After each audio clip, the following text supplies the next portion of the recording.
जय हिंद साथियों, कैसे हैं? आशा करते हैं आप लोग स्वस्थ होंगे। साथियों, आरआरबी ग्रुप डी 32,438 पदों के लिए जो वैकेंसी आई थी, आप लोगों ने देखा होगा कि इसका एग्जाम जो है 17 नवंबर से दिसंबर के बीच में आयोजित होने वाला है, एक नोटिस के माध्यम से। अब कई लोगों का एक प्रश्न है, क्योंकि मामला एक कोर्ट में चल रहा था, अभी मामला एक कैट के पास है ना? इस पे स्टे लगा हुआ है, तो भर्ती का क्या होगा? क्या एग्जाम डेट आगे जाएगी? क्योंकि बहुत सी भर्तियां ऐसी हैं जो कि भर्ती होने के बावजूद भी वो रद्द हो गई हैं, है ना? तो क्या है इस भर्ती को लेकर के हम सारी जानकारी समझते हैं। आप सभी साथियों का एक बार फिर से लर्निंग विद जेएस के इस ऑफिशियल यूट्यूब चैनल पे बहुत-बहुत स्वागत है। साथियों, आप अंत तक बने रहिएगा, क्योंकि आप पूरी जानकारी लेते नहीं हैं और फिर आप कमेंट करेंगे। सबसे पहले जैसा कि आप देख पा रहे होंगे, नोटिस के माध्यम से 17 नवंबर से लेकर के एंड ऑफ दिसंबर तक इसका पेपर चलेगा, क्योंकि भाई यहाँ पे 1 करोड़ से भी ज़्यादा लोग फॉर्म भर चुके हैं इसका, ठीक है? 1 करोड़ 8 लाख प्लस फॉर्म यहाँ पे पड़ चुके हैं, तो जाहिर सी बात है 1 महीने इसका पेपर चलना ही है, 30 से 40 दिन, क्योंकि डेली होगा नहीं, बीच में छुट्टी भी हो जाएगी। अब ऐसे में मामला अगर हम यहाँ पे समझें, तो आप जानते हैं कि मामला अभी जो है ये किसके पास है? कैट के पास है, ठीक है? किसके पास है? कैट के पास ये मामला है। और ये मामला जो कैट के पास है साथियों, तो आपको एक बात बताना चाहते हैं कि कैट के पास जो कैट की अगली सुनवाई है वो कब है? 30 अक्टूबर है। ध्यान दीजिएगा, ये कब है? 30 अक्टूबर, है ना? तो ये 30 अक्टूबर, तो 30 अक्टूबर को जो है इसकी अगली सुनवाई होनी है। और यहाँ पे स्टे लगा है, लेकिन अब क्या है, चूंकि एक चीज समझिएगा, बहुत सी वैकेंसियां ऐसी होती हैं जहाँ पे स्टे लगा रहता है और भर्ती प्रक्रिया होती रहती है, लेकिन अगर ये रिजल्ट कुछ आया, ध्यान दीजिएगा, तो ये समस्या है कहीं ना कहीं। तो हम एक ही चीज कहना चाहेंगे भाई, जो फैसला है आईटीआई और नॉन आईटीआई को लेकर के, ये कम से कम ये हो कि क्लियर हो। अभी कहीं से भी क्लीन चिट मिली हुई नहीं है, इसको मैं स्पष्ट बता दे रहा हूँ। ऐसा नहीं कि मैं आपको भड़का रहा हूँ या डिमोटिवेट कर रहा हूँ, आप तैयारी ना करिए। आप अपनी तैयारी भी करिए, बेहतर तरीके से करिए, चाहे 10th के स्टूडेंट हो या आईटीआई के स्टूडेंट हो। बट जो प्रेजेंट की स्थिति ये है, कोर्ट के द्वारा अभी कहीं से भी क्लीन चिट नहीं मिली है। तो कुल मिलाकर के आपका 17 नवंबर को पेपर है, जो डेट अनाउंस हो चुकी है। तो कम से कम मैं एक ही चीज चाहता हूँ कि परीक्षा के पहले पहले कम से कम ये क्लियर हो जाए, है ना? क्लियर हो जाए कोर्ट का क्या फैसला है। ऐसा ना हो कि भर्ती प्रक्रिया चल रही हो, बाद में कोई डिसीजन आया, जैसे अभी राजस्थान में एक भर्ती हुई थी, है ना? उसका डिसीजन आया और बाद में उस भर्ती को रद्द करना पड़ा।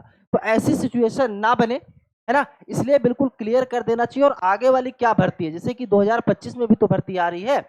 अब 2025 की जो भर्ती है, इस 2025 में क्या रहेगा ये क्लियर हो जाए। आईटीआई, नॉन आईटीआई, यानी कि आप अगर अलग से आप पद दे रहे हैं आईटीआई वाले स्टूडेंट के लिए और नॉन आईटीआई वालों के लिए, तो कुल मिलाकर के क्लियर होना बहुत जरूरी है। अभी फिलहाल ये सस्पेंस है, हमने पहले ही बताया आपको, डेट अनाउंस हो चुकी है ना? पेपर आपका 17 नवंबर से लेकर के जो नोटिस है बिल्कुल सही है, एंड ऑफ दिसंबर तक होगा।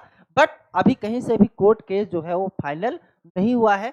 यहाँ पे कई बार चूंकि तारीख पे तारीख इसलिए मिल रही थी क्योंकि रेलवे की तरफ से जो डॉक्यूमेंट देना था, कोई वैलिड डॉक्यूमेंट अभी तक उपलब्ध नहीं करवा पाई है रेलवे अपनी तरफ से, इसलिए मामला ऐसे चला आ रहा है। लेकिन फिलहाल हम यही गुजारिश करेंगे कि क्लियर हो, ताकि आने वाले समय में अन्य बच्चों के लिए ऐसी समस्याएं ना आए।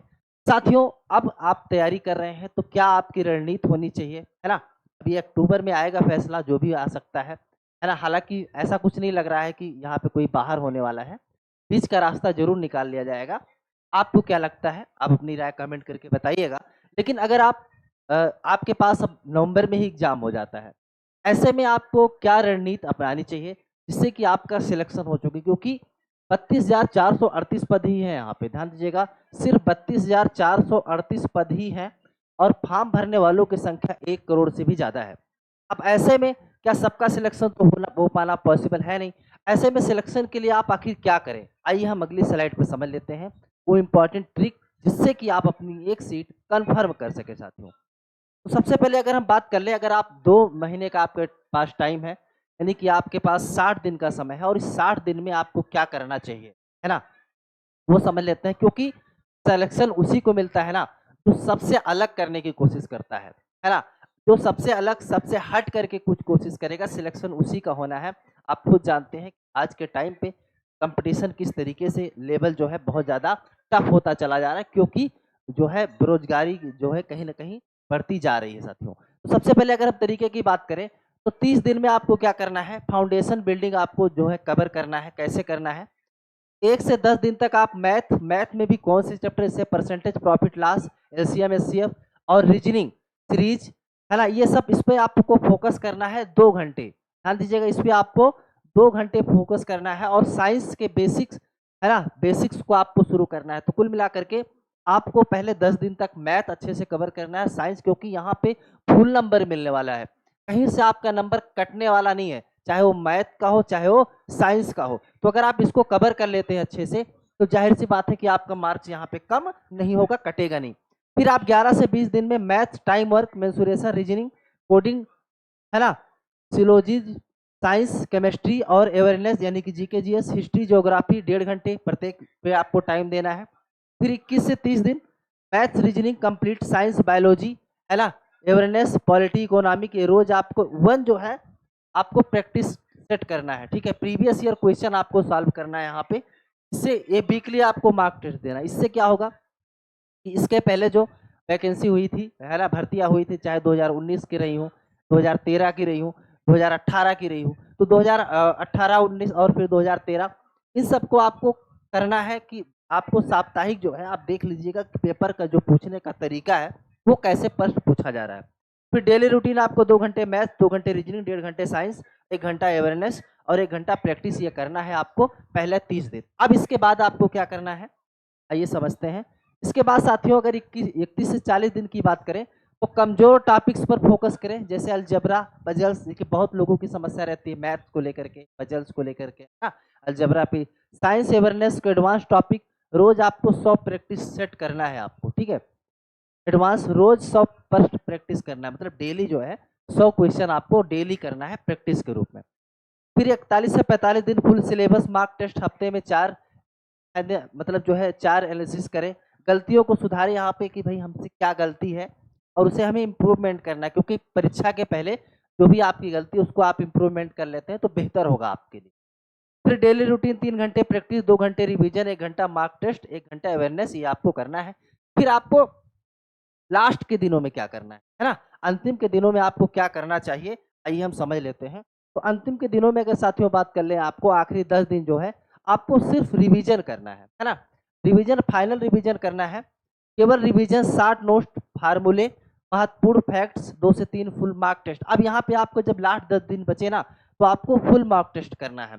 और फुल मार्क टेस्ट आप क्या करेंगे कि भाई यहाँ पे आपको जैसे जो आपका पेपर है, जैसे 90 मिनट है, ठीक है, 90 मिनट में 100 प्रश्न है, तो ये मॉक टेस्ट आप करेंगे तो इससे आपकी स्पीड बन जाएगी, है ना, क्योंकि आप एक टाइम के अंदर आपको पेपर करना होगा। तो आप ये चीज ध्यान दें कि भाई हमें जो करना है 90 मिनट में 100 प्रश्न हल करना है। बेशक आप 70 करते हैं, 80 करते हैं, कर पा रहे हैं, है ना, 60, 65, 70, लेकिन आपको उसको टाइम का विशेष ध्यान देना है कि 90 से ऐसा ना हो कि 1 घंटे के ऊपर निकल जाए। टाइम को आपको मेंटेन करके चलना है।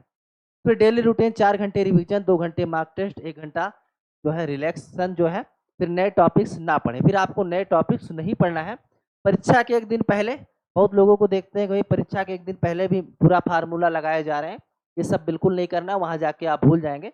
इससे बेहतर है कि परीक्षा से 1 दिन पहले लाइट रिवीजन जो थोड़ा मोड़ा है, ये जो आपको लगता है कि एक बार देख लेना चाहिए, उसको देख ले, अच्छी नींद ले और जाकर के एग्जाम दे। साथियों क्या लगता है आपको, है ना, क्या होना चाहिए इस पे, अपनी राय कमेंट करके जरूर दीजिएगा साथियों। और ये वीडियो बनाने का हमारा मकसद यही था कि जो आपको सही जानकारी दी जाए, है ना, तो सही जानकारी, जो ऑथेंटिक जानकारी होती है वही आपके लिए लेकर के आते हैं साथियों। अपनी राय जरूर दीजिएगा साथियों। बहुत जल्द चैनल के माध्यम से महत्वपूर्ण कंटेंट आपके परीक्षा के लिए जो बहुत उपयोगी हो सकते हैं मिलना चालू हो जाएगा साथियों। नए हैं तो चैनल पर जाके एक बार सब्सक्राइब करिए, वीडियो पसंद आया हो तो लाइक करिए, शेयर करिए दोस्तों में। बहुत जल्द नेक्स्ट वीडियो में मिलते हैं, तब तक के लिए आप सभी साथियों का बहुत बहुत धन्यवाद। जय हिंद।